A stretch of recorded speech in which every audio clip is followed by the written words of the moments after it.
اظہر صاحب، جب سے ہم اس آفت میں مبتلا ہوئے ہیں کووڈ-19 کی، تو حکومتی پالیسی جو ہے وہ کسی اور طرف چل رہی ہے اور وہ سب کو اپنے ساتھ لے کے چلنے کی کوئی بات نظر نہیں آتی.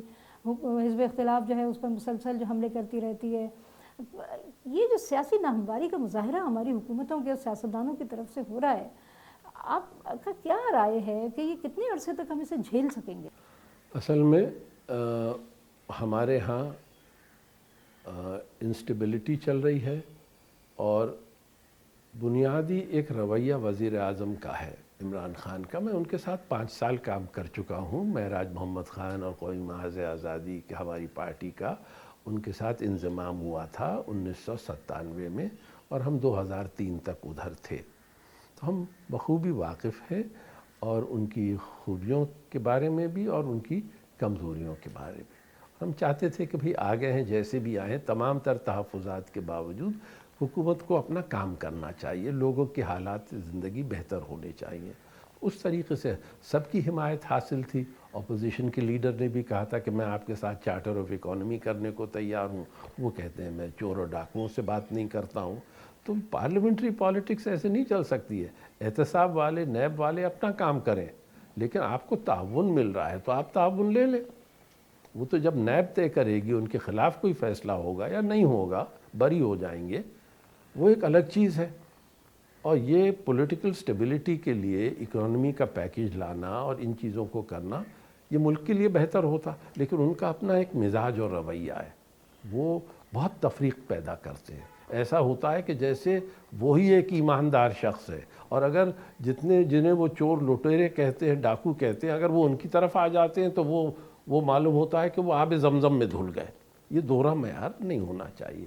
بہرحال 2 سال پہلے جب وہ آئے تھے، تقریباً 2 سال ہونے کو آ رہے ہیں، آج کے حالات میں زمین آسمان کا فرق ہے.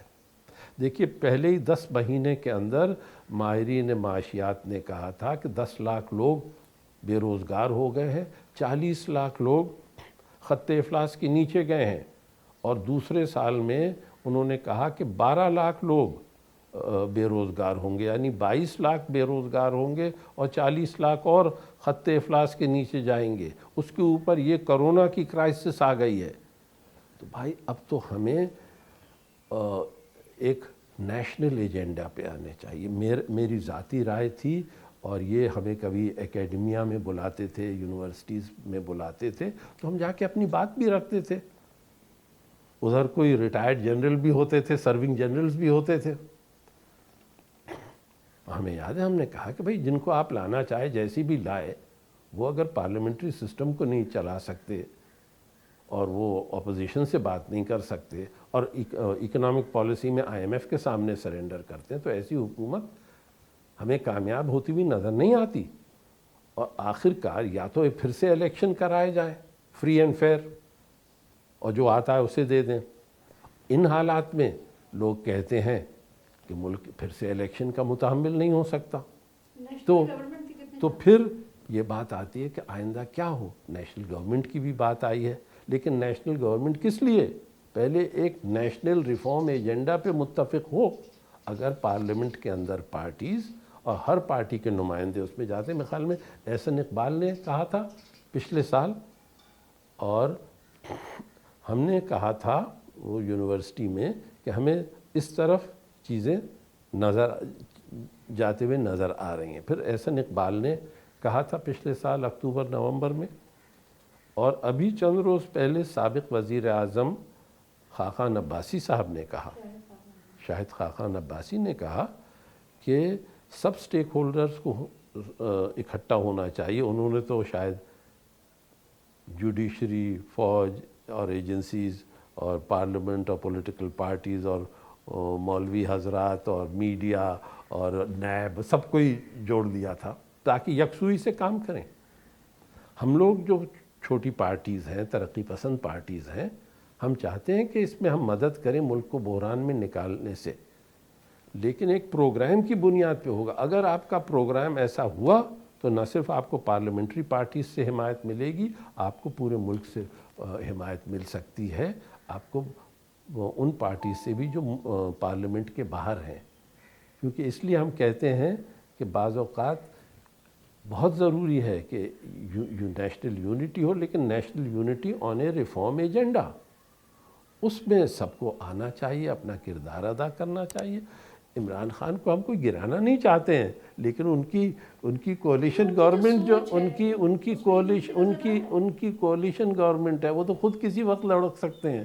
جو آب زمزم میں دھل کے لوگ ان کے پاس آ گئے، وہی کسی کے اشارے پہ ہٹ جائیں تو ان کی تو میجورٹی گئی، تو ملک کا کیا ہوگا؟ ہم تو ملک کا سوچ رہے ہیں، اس پارلیمنٹری سسٹم کا سوچ رہے ہیں، اور جو سخت فیصلے ہم نے پچھلے 70 سال میں نہیں لیے، کرونا کرائسس ہمیں ایک موقع فراہم کر رہا ہے، ایک اپرچونٹی مل رہی ہے کہ وہ سارے ریفارم پروگرامز ہم لے کر کے آئیں۔ اس لیے حکومت اور جو پارلیمنٹری پارٹیز ہیں، اور جو پارٹیز ترقی پسند پارٹیز خاص طور سے جو باہر ہے پارلیمنٹ کے، اور کنسرنڈ سٹیزنز، سب مل کر کے اس ایجنڈے کو بنانے میں مدد کریں۔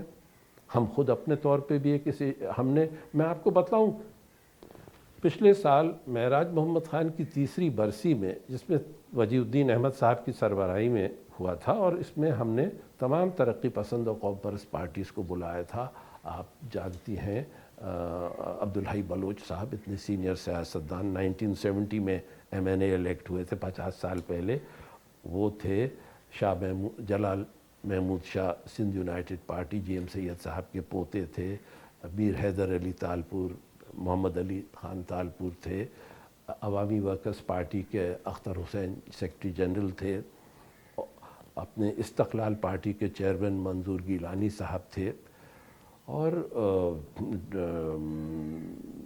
جو ٹریڈ یونین کے بھی لوگ تھے، ناصر منصور بھی آئے تھے، زہرا خان بھی آئی تھیں، اور ہم لوگوں نے یہ آپس میں یہ طے کیا کہ بھائی یہ بات سامنے آئی کہ اختلافات ہم میں ہو سکتے ہیں، لیکن ہم میں قدر مشترک زیادہ ہے، تو آئیے ہم لوگ ایک پروگرام رکھتے ہیں، ایک ورکنگ پیپر جو میں نے فراہم کیا تھا کچھ دوستوں کو، اس پہ حرف آخر نہیں ہے، لوگ کام کریں۔